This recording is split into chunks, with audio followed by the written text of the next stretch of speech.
আর এইটা হচ্ছে কামিজের ফ্রন্ট পার্ট।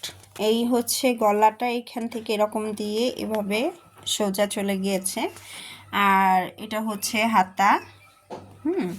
এই কামিজের অংশ, বুকের অংশ এখান থেকে, আর এটা হচ্ছে কোমরের অংশ। আর এইটা হচ্ছে আমি যে বলেছি যে একটা কলি দেওয়ার জন্য আমি এখানে কলির কাটিংটা করে রেখেছি।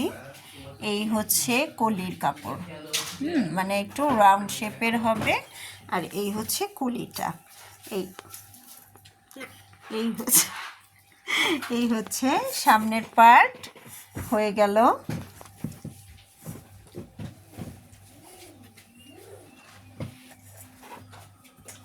আসলে kameez back part front part যেটাই হোক না কেন 4 ভাঁজ করেই করতে হয়। তো আমি একটা একটা করে পার্ট দেখাচ্ছি। আমি 4 ভাঁজ করেই কেটেছিলাম, বাট একটা একটা করেই পার্ট দেখাচ্ছি। আর এইটা হচ্ছে জামার হাতাটা ঠিক এরকমভাবে কেটেছি। খুব বেশি ডিজাইন দেওয়ার দরকার নেই, যেহেতু কাপড়টাতেই ডিজাইন করা। এই হলো হাতার শেপ কাট। তো বন্ধুরা, আপনারা যদি নিজে হাতে কখনো কোনো কাজ করতে চান, অবশ্যই নিজের গায়ের মাপটা নিয়ে নেবেন ভালো করে। তাহলে আপনাদের নিজেদের কাপড়ের জামা নিজেরাই তৈরি করে, মানে সেলাই করে কাটিং করে পরতে পারবেন, এতে আপনাদেরই ভালো লাগবে।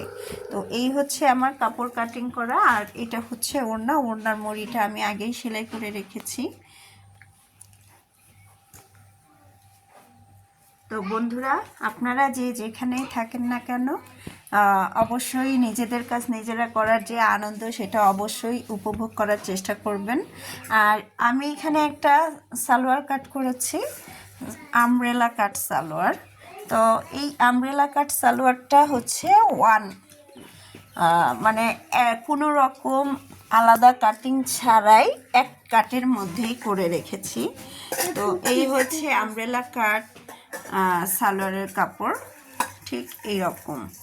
এইটা হচ্ছে কোমরের মাপটা, মানে কোমর বলতে কি আপনার যেখান দিয়ে ফিতাটা দিবেন অথবা কি বলে ইলাস্টিক দিতে চান, এইটা হচ্ছে সেই ইলাস্টিকের জন্য। আর এটা হচ্ছে কোমর থেকে যে নিচের অংশ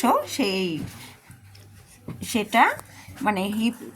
আর এখান থেকে আপনার হচ্ছে সালোয়ারের পায়ের অংশটা একটু রাউন্ড করে কাটা, দ্যাটস ওয়াই এটার নাম হয়ে গেছে আমব্রেলা কাট সালোয়ার। তো বন্ধুরা, আজকে এই পর্যন্তই। আপনারা ভালো থাকবেন। ভিডিওটি কেমন লাগলো অবশ্যই জানাবেন। ভালো লাগলেও কমেন্ট করবেন, খারাপ লাগলেও অবশ্যই কমেন্ট করার সুযোগ আছে।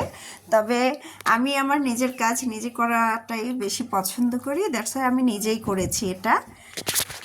তো আজকে আমি আমার এই কাজটুকু শেয়ার করছি আপনাদের সাথে। আপনারা যদি আপনাদের কাছে ভালো লেগে থাকে অবশ্যই একটা লাইক অথবা কমেন্টস করবেন।